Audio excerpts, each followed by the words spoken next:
Hello guys, we are back with our next lecture. In this lecture, let us go through next question. This question belongs to GATE CSE 2017 set to 2 guys, okay. So the question is a bit confusing guys because it's not printed in a proper way. So let me write the question here clearly. So the question is T of n is equals to 2t of root n plus 1 if for n greater than 2 and 2 comma 0 less than n less than or equal to 2. So this is the question and the options are clear. Okay, yes. So now let us continue the question. So for this question is in form of Master's theorem guys. I think it is partially in the terms of Master's theorem, but most of the students will be interested in solving it with the help of Master's theorem, right? But a student like me, I don't like using Master's theorem. Like converting this in terms of n by b is a bit complex for me. Okay, so that is the reason why I'll be trying to use some standard substitution method guys. Okay, yes. So let us start. So from this observation, what you can say, so the value of t of 1 is equals to 2. Similarly, the value of t of 2 is also equals to 2, right? Yes. So just based on that small application, okay, so based on that small application, you can just say these two values, right? So now let us continue from 3. Okay, so before solving 3, I have got a small doubt guys. So if I solve 3, I need to convert this into under root, right? So making under root of 3, it is 1.7 and substituting those values will be a bit tough. So let us take directly 4. Okay, so let us skip a t of 3 and let us go to t of 4. So t of 4 is nothing but it will be in this way, right? Plus 1. Okay, so what is the value of t of 2? It is a 2. So 2 2s are 4 plus 1 which is equals to 5. Nice. Yes. Okay, so after this, which value can I solve guys? I cannot solve 5, 6, 7, 8, 9. So I cannot solve 9 because it is under root, right? But 3 is not solved, hence I cannot solve 9 also. So what is the next value which I can solve? I can solve 16. Okay, which is nothing but 2t4 plus 1. So which is nothing but 2 into 5 plus 1 which is equals to 11. So based on these values, now I need to guess which value is approximate, right? Yes. So let us try to assume guys. Okay. So if t of 4 let us take first of all. So t of 4 the value is a 5. Okay. So is the value exact the same value? No. Is the value log base value?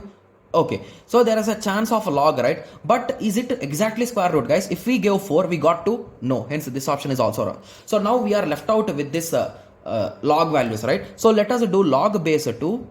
Okay, for 5. Okay, so the value is around 2.3. okay, so for this we are getting 2.3. Similarly, let us do for this 16 also. Okay, so my bad, so I should do for 4, right? My bad.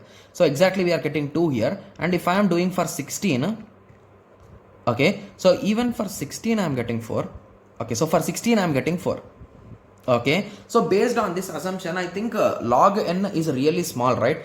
Even though if you apply log n, it will be really small, right? So let us try. That will be really funny, but it will be low, that's for sure, right? Yes. So let me apply log base 2 inside log 16. Sorry, my bad. Log base 2 16. Okay, so for this we are getting 2. Hence log base log n is absolutely wrong. So I think option 2 should be a bit approximate answer guys. So I think option B is the correct answer, but I am not 100% sure with it because we are not getting the exact value, right? So let us try some other method. Okay, so let me take some greater value guys. So what is a 16 into 16? It is 256, I think so. 16 into 16, 256, right? Yes. Okay, 256. So let us try for 256 guys.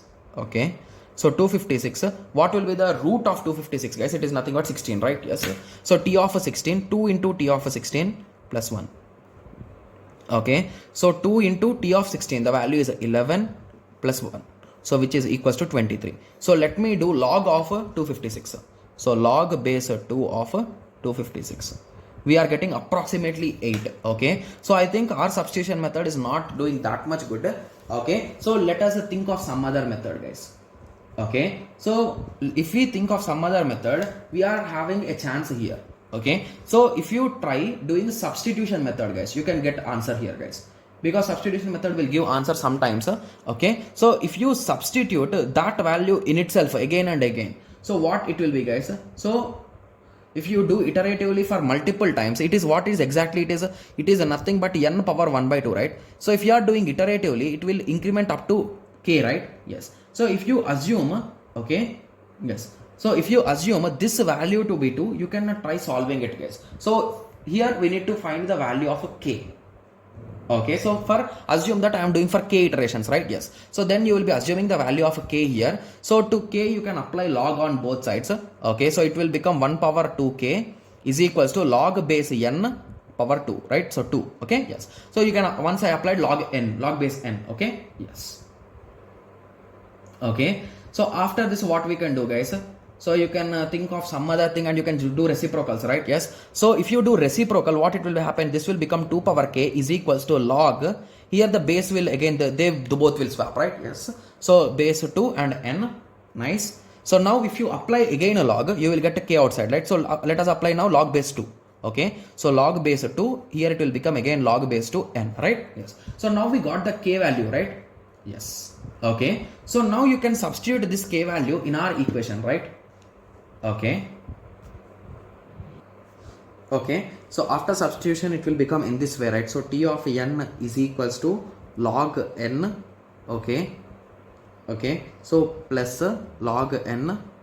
Okay, right? Yes. So plus 1, so it will be the end, right? So it is log n and log n. Okay, so at the end it will be 2 log n. Okay, plus 1. So and whenever you eliminate constants it will become log n, right? Yes. So this method is a bit complex, guys, if you ask me. Okay, so if you are clear with it, you can solve it. I will be suggesting you solve with the basic method, guys, like substitution, and with the help of substitution only you can say that option A is absolutely wrong and C3 is absolutely wrong, right? And you can say that this value will always be less, right? So this A1 will always be very less than 2, right? Hence you can say that 1 cannot also be the answer, so obviously 2 will be the answer. So that's a type of logical way of answering the question. Okay, yes. So if you are interested in solving in this way, you can solve in that way, guys. Okay, so the first statement I have not written it clearly, so you can just try it, guys. Okay, yes. So I hope everyone got a clear idea. So in the next lecture, let us continue with the next question. Thank you. Thanks for watching. Like, share and subscribe for more awesome videos like this. Thank you.